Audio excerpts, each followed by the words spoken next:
Сәлем балалар, қазақ тілі 3-ші сынып 21-ші сабақ.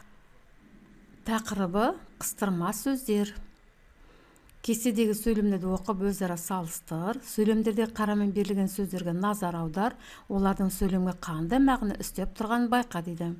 Әрине еңбексіз ерде, жерде көгермейді. Биыл несін айтасың? Егіннің шығымы өте жақсы. Меніңше бұл өте мықты адам. Мүмкін сіз оған көмектесерсіз. Еңбексіз ерде, жерде көгермейді. Биыл егіннің шығымы өте жақсы. Бұл өте мықты адам. Сіз оған көмектесерсіз. Енді екі сөйлемді, сол жақтағы, оң жақтағы сөйлемдерді салыстырайық.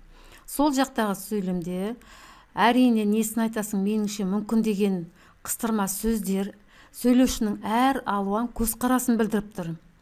Ал оң жақтағы сөйлемде тек қана хабарлап, хабарына сөйлем құрастырылған. Енді бірінші сөйлемде әрине ол күмәнданып тұр.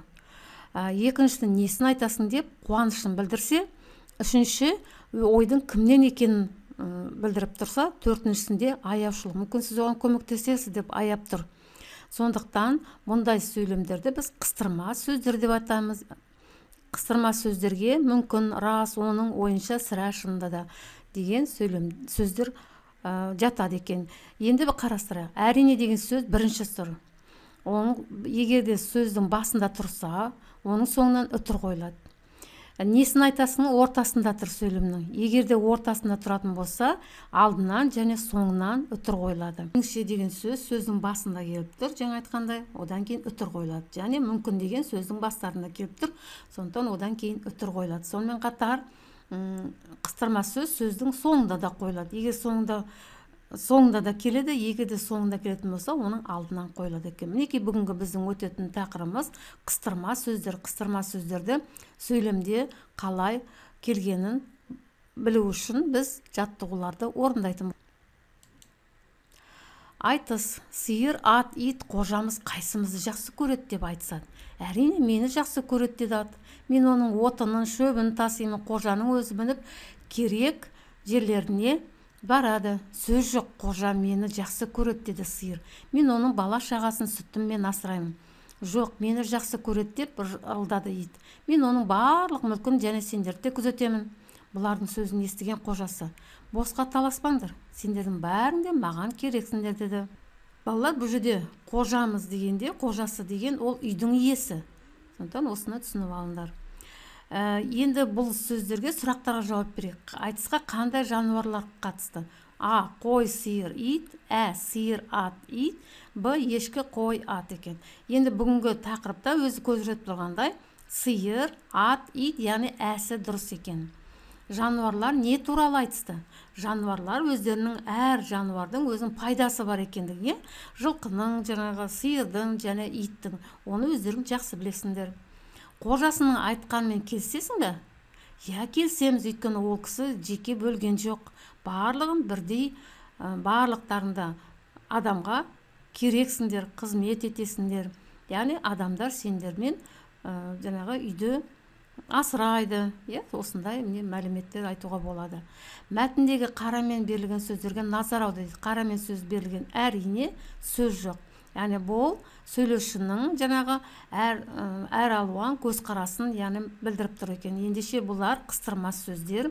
Себебі сөйлемдегі жаңа айтып өткенде әр алуан көзқарасын білдіріп тұр.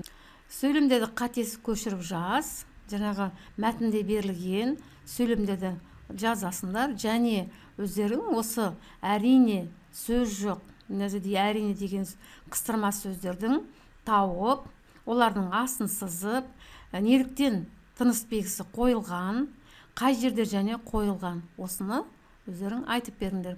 Балалар, бүгін біз қыстырма сөздің ережесімен және олардың сөйлемнің қай жерінде кездесетін, басында, ортасында және соңында келетінін білдік. Енді қыстырма сөз туралы шағын видео фильмді көріп алыңдар.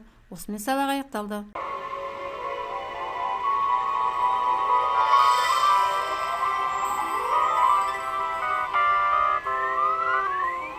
Мектеп. Сөздерді топтастыратын үй сияқты. Үйде кейде отбасы мүшелерінен басқа да адамдар болады ғой. Олар сол үйге қызмет етеді, үй шаруасына көмектеседі.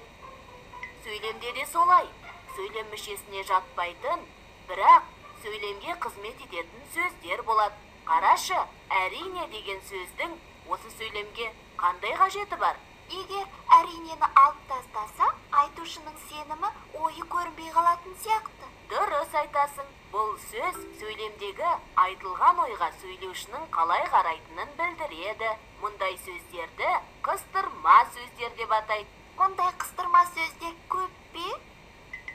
Көп емес. Жиі қолданылатындары мыналар: меніңше, оның ойынша, бәлкім, әйтеуір, әрине, жаңылмасам, шынында, шынын айтсам, шіркін, бәсе, айтпақшы, біріншіден, екіншіден, тағы басқалары. Бұлар сөйлемнің мүшелері болмағандықтан, жазуда қыстырма сөздерді оңашалап, үтірмен ажыратады. Қыстырма сөз сөйлемнің басында келсе, үтір одан кейін қойылады. Мысалы, меніңше, бұл дұрыс. Ортасында келсе, екі жағынан қойылады. Мысалы, маған шынын айтсам, бұл сурет ұнамады.